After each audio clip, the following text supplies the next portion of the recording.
अस्सलाम वालेकुम नाजरीन, आप देख रहे हैं पैगाम औलिया चैनल। लाखों करोड़ों दुरूद व सलाम हुजूर सल्लल्लाहु ताला अलैहि वआलैहि वसल्लम पर और उनकी आले पाक पर। मोहतरम नाज़रीन किराम, आज हम आपके लिए लेकर आए हैं इस वीडियो में हैकल सुलेमानी और ताबूत सकीना की हकीकत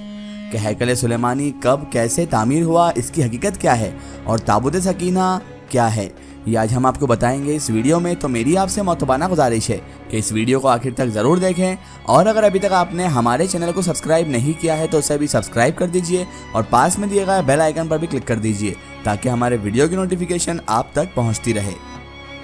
मोहतरम नाज़रीन किराम, तारीख़ इंसानी में यरूशलेम बैतुल मुक़द्दस एक ऐसा वाहिद शहर है जो दुनिया में मौजूद 3 सबसे बड़े और अहम मज़ाहिब यानी मुसलमान, ईसाई और यहूदियों के लिए मजहबी लिहाज से निहायत अहमियत का हामिल है।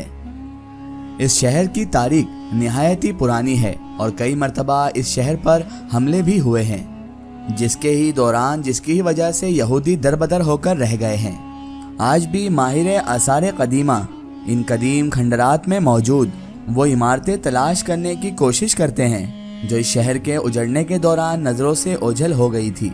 पहली बार ये शहर, जिसे यरूशलेम और बैतुल मुक़द्दस भी कहा जाता है, ये हज़रत दाऊद अलैहिस्सलाम के दौर में तामीर हुआ। आप हज़रत दाऊद अलैहिस्सलाम अल्लाह तबारक व ताला के एक जलीलुल क़द्र पैगम्बर थे और इनका नाम हमारी पाक किताब कुरान मजीद में 16 मरतबा आया है और आप अलैहिस्सलाम ही वह पहले पैगम्बर हैं जिन्हें बनी इसराइल की हुकूमत अता की गई। कुरान पाक में हज़रत आदम अलैहिस्सलाम के अलावा हज़रत दाऊद अलैहिस्सलाम वाहिद पैगंबर हैं जिन्हें खलीफा कहकर भी पुकारा गया है। आपको बादशाहत मिलने से 1000 कब्ल में वो दौर था जब बनी इजराइल से फ़िलिस्तीन के अक्सर इलाके छीने जा चुके थे।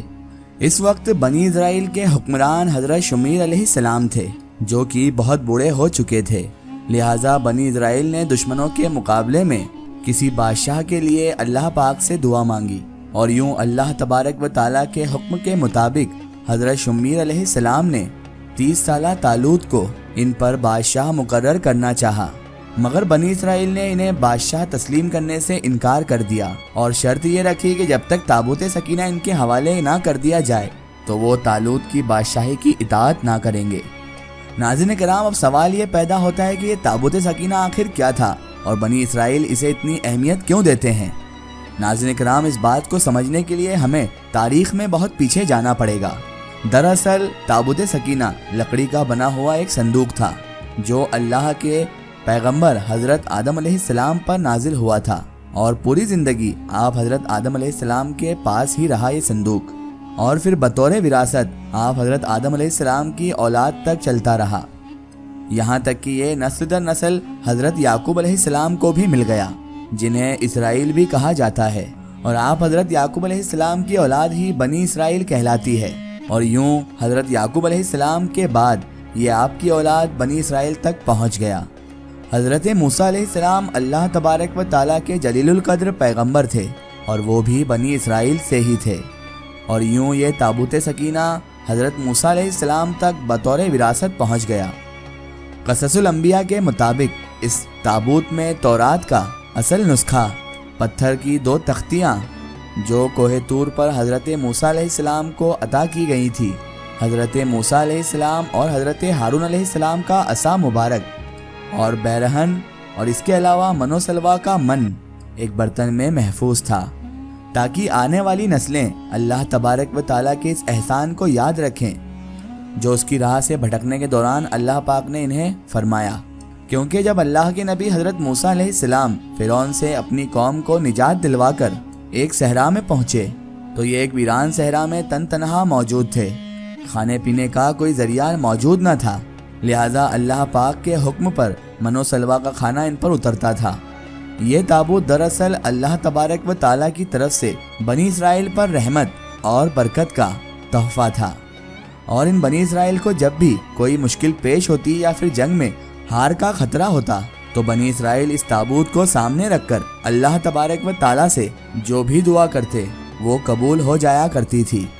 यानी ये ताबूत बनी इसराइल के लिए ताबूत सकीना साबित हुआ। मगर जब बनी इसराइल गुनाहों में मुब्तला हो गए, سرکشی اور ظلم کی انتہا کر بیٹھے تو ان کی بدعمالی کی نحوستوں کی بدولت ان پر اللہ تعالیٰ کا عذاب نازل ہوا، اور قوم عمالقہ کے ایک لشکر جرار نے بنی اسرائیل پر حملہ کر کے اسے تہس نہس کر دیا اور بنی اسرائیل کی تمام بستیوں کو تباہ و برباد کر دیا، اور اس صندوق کو بھی اٹھا کر اپنے ساتھ لے گئے اور اسے لے جا کر کوڑا کرکٹ اور نجاستوں کی جگہ پر انہوں نے اسے پھینک دیا۔ اس بے حرمتی کرنے پر اللہ تبارک و تعالیٰ نے قوم عمالقہ پر بھی اپنا عذاب نازل کر دیا، یہاں تک کہ طرح طرح کی بیماریاں ان پر مسلط کی گئی، اور قوم عمالقہ کے 5 شہر دیکھتے ہی دیکھتے ویران ہو گئے۔ لہٰذا انہیں سمجھ میں بھی آ گیا کہ جو کچھ بھی ہو رہا ہے یہ اللہ تبارک و تعالیٰ کا عذاب ہے ہم پر، جو اس صندوق کی بے حرمتی کرنے پر ان پر نازل ہو رہا ہے۔ لہٰذا ان لوگوں نے فوراً اس صندوق کو تلاش کر کے بیل گاڑی میں ڈالا اور اسے پھر سے بنی اسرائیل کی طرف روانہ کر دیا۔ اللہ تبارک و تعالیٰ نے 4 فرشتوں کو بھیجا جنہوں نے اس مبارک صندوق کو اٹھا کر حضرت شمیر علیہ السلام کی خدمت میں پیش کر دیا، اور یوں حضرت شمیر علیہ السلام نے وہ صندوق بنی اسرائیل کے حوالے کر دیا، اور شرط کے مطابق انہیں تابوت سکینہ کی واپسی ہونے پر بنی اسرائیل نے طالوت کو اپنا بادشاہ تسلیم کر لیا۔ ناظرین کرام، حضرت داؤد علیہ السلام نے طالوت کے لشکر میں کم عمری میں شمولیت اختیار کی تھی۔ اس وقت دشمن فلسطینیوں کے سپہ سالار جالوت نے اسرائیلیوں کو مقابلے کی دعوت دی، مگر پورے اسرائیلیوں میں کسی کو بھی اس جالوت سے مقابلہ کرنے کی حماقت نہ تھی اور نہ ہی ہمت تھی، اور یوں اللہ کے پیغمبر حضرت داؤد علیہ السلام اس کے مقابلے میں نکل گئے اور اسے قتل کر دیا۔ اس واقعے نے حضرت داؤد علیہ السلام کو بنی اسرائیل کی آنکھوں کا تارا بنا دیا، اور ان کے دل میں ان کے لیے محبت پیدا ہو گئی۔ لہٰذا طالوت نے اپنی بیٹی کو حضرت داؤد علیہ السلام کے نکاح میں دے دیا، اور یوں پھر وقت گزرتا گیا، یہاں تک کہ حضرت داؤد علیہ السلام بنی اسرائیل کے حکمران بن گئے، اور انہیں اللہ تبارک و تعالیٰ کی طرف سے نبوت بھی عطا کی گئی۔ آپ حضرت داؤد علیہ السلام نے ہی یروشلم کی بنیاد رکھ کر وہاں پر تابوت سکینہ کی حفاظت کے لیے ایک ہیکل یا محل تعمیر کرنا شروع کر دیا۔ آپ حضرت داؤد علیہ السلام نے بنی اسرائیل پر 40 سال تک حکومت کی، مگر آپ علیہ السلام کے دور حیات میں یہ ہیکل بن کر مکمل نہ ہو سکا، اور پھر آپ کے بیٹے حضرت سلیمان علیہ السلام نے اسے مکمل کیا۔ اسی بنا پر اسے ہیکل سلیمانی یا کنگ سلیمان ٹیمپلز یا فرسٹ ٹیمپل بھی کہا جاتا ہے۔ اللہ کے نبی حضرت سلیمان علیہ السلام بھی اللہ تبارک و تعالیٰ کے پیغمبر تھے، اور اللہ تبارک و تعالیٰ کے ہی حکم پر جنات کو ان کے تابع ہونے، جانوروں کی بولیاں سمجھنے کے معجزات کے علاوہ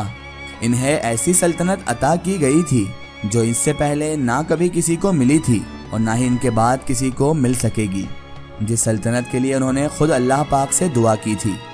ناظرین کرام، ہیکل سلیمانی کی تعمیر میں 7 سال کا عرصہ لگا، اور یوں یہ 410 سال تک قائم رہا، یہاں تک کہ حضرت سلیمان علیہ السلام کے بعد بنی اسرائیل کے آپسی جھگڑے بھی شروع ہو گئے، جس کے نتیجے میں 2 ریاستیں شمالی فلسطین میں سلطنت اسرائیل اور جنوبی فلسطین میں سلطنت یہود قائم ہو گئی۔ یہ شدید دشمنی اور خون ریزی بہت وقت تک قائم رہی، یہاں تک کہ 7ویں صدی قبل مسیح میں ہاشوری فاتحین نے سلطنت اسرائیل کا خاتمہ بھی کر دیا، اور یوں بنی اسرائیل ٹوٹ کر صرف سلطنت یہود تک ہی محدود رہ گیا۔ لہٰذا اس کے بعد بابل کے بادشاہ بخت نصر نے سلطنت یہود کو بھی تباہ کر دیا، اور اس دوران اس نے ہیکل سلیمانی کو بھی مکمل طور پر تباہ کر دیا، اور اس کے بعد تابوت سکینہ ایسا غائب ہوا کہ آج تک وہ نہ مل سکا، جبکہ یہودی بھی اس حملے کے دوران در بدر ہو کر رہ گئے۔ اس واقعے کے 70 سال بعد ایرانی بادشاہ کورش کبیر، یا جنہیں ذوالقرنین بھی کہا جاتا ہے، جنہیں سائرس دا گریٹ بھی کہا جاتا ہے، انہوں نے یروشلم پر حملہ کر کے بنا کسی خون ریزی کے یروشلم کا قبضہ چھڑوا لیا، اور انہوں نے ہی پھر یہودیوں کو دوبارہ یروشلم میں آباد کیا، اور ان کی اجازت سے ہی یہودیوں نے ہیکل سلیمانی کو دوبارہ تعمیر کرنا شروع کر دیا، اور اسی بنا پر حضرت ذوالقرنین کو یہودی اپنا مسیحا بھی قرار دیتے ہیں، اور اسی دوران ہیکل سلیمانی دوبارہ بن کر تیار ہوا، لیکن یہ تعمیر بھی صرف 430 سال تک قائم رہ سکی، جبکہ اس دوران تابوت سکینہ کو بھی یہاں واپس نہ لایا جا سکا، جو پہلے ہیکل کی بربادی کے دوران غائب ہوا تھا اور دوبارہ کبھی نہیں مل سکا تھا۔ اسی عرصہ میں یہودیوں نے رومیوں کے خلاف بغاوت کی ناکام کوششیں بھی کی، लिहाजा 70 ईस्वी में रोमन हुक्मरान टाइटस ने यरूशलेम पर हमला करके उसे पूरी तरह तबाह कर दिया और यूं हैकल सुलेमानी भी दूसरी मर्तबा फिर से तबाह हो गया। इस हमले के दौरान तकरीबन 1.5 लाख यहूदी मारे गए, जबकि हजारों को गुलाम बनाकर जंगली जानवरों के आगे डाल दिया गया। इस खून खराबे के बाद कोई भी यहूदी ये बताने के लिए भी जिंदा ना बचा कि संदूक सकीना यानी ताबूत सकीना का क्या बना। लेकिन नाज़रीन किराम,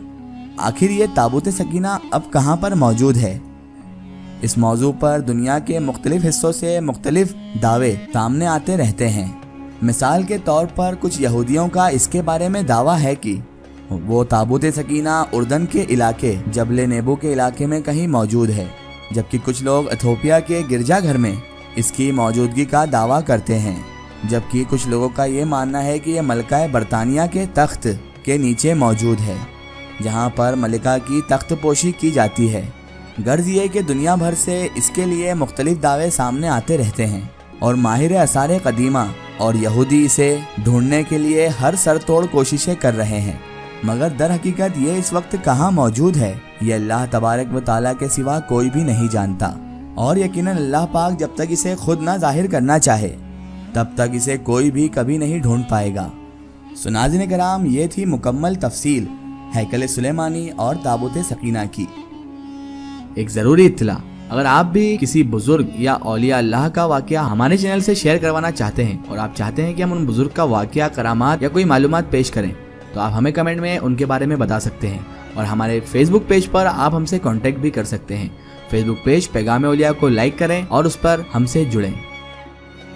आखिर में अल्लाह तबारक व तआला से यही दुआ है कि अल्लाह ताला रसूल पाक सल्लल्लाहु ताला अलैहि व आलिहि वसल्लम के सदक़े तुफ़ैल हमें तमाम अंबिया किराम, तमाम औलिया किराम से मोहब्बत करने की और उनका अदब व ताज़ीम करने की तौफ़ीक़ अता फरमाए और हमें हर बुरे काम, हर बुरे अमाल से हमेशा बचाए रखे और सिरातुल मुस्तक़ीम की राह पर चलने की तौफ़ीक़ अता फरमाए। आमीन या रब्बुल आलमीन। सो नाज़रीन, आपको ये वीडियो कैसी लगी हमें कमेंट में ज़रूर बताएं और हमारे चैनल को सब्सक्राइब करना ना भूलें। इस वीडियो को ज़्यादा से ज़्यादा शेयर करें और इसे तमाम औलिया किराम के चैनल वालों तक ज़रूर पहुँचाएं। सो फिर हाज़िर होते हैं आपके लिए एक और बेहतरीन वीडियो के साथ। तब तक के लिए खुदा हाफिज़। अस्सलामु अलैकुम।